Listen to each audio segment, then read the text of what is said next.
Hello everyone, Congressman Antonio Delgado here, and I am honored to join you all on International Overdose Awareness Day, where we pay tribute to the lives that we have lost and raise awareness around the disease that is addiction. This year, while we are physically distant, please know that the bonds of our community are stronger than ever. Today, we are reminded of the power of collective action in supporting our friends and neighbors living with addiction. No one, absolutely no one, should fight this disease alone. And there is help for anyone who is struggling with substance abuse. We are fortunate that Columbia and Greene counties are home to resources including Twin County Recovery Services, Greener Pathways Mobile Outreach Program, Columbia County Pathways to Recovery, and Youth Voices Matter and Why. More than 67,000 Americans died from drug overdoses in 2018, making it a leading cause of injury-related death in the United States. Of those deaths, almost 70% involved a prescription or illicit opioid, according to the CDC.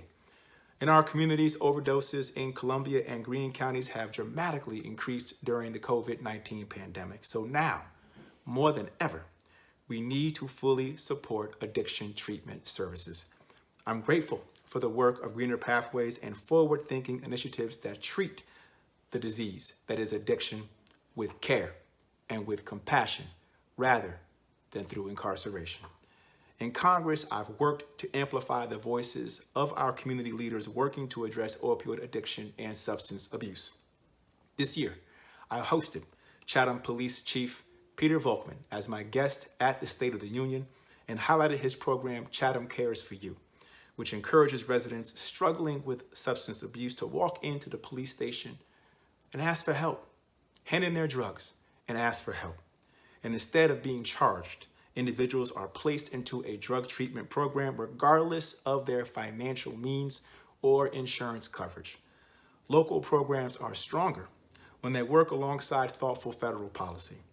I've made treating the opioid epidemic a priority of mine in Congress, and last year I introduced the bipartisan Mainstream Addiction Treatment Act, or the MAT Act, which would remove regulatory barriers to buprenorphine and other addiction medications that prevent opioid overdose deaths and give those suffering with this horrible disease a second chance.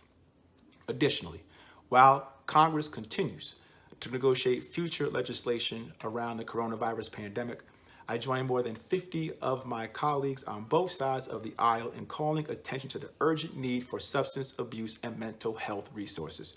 Every day, I am working to make sure Washington is prioritizing the needs of those battling substance abuse in our communities.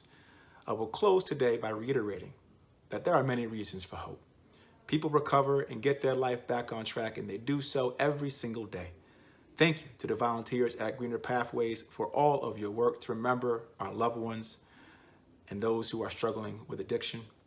We pray for their families and friends who've been left behind. May we never forget those that we have lost and never stop fighting for those who continue to struggle to this day. God bless.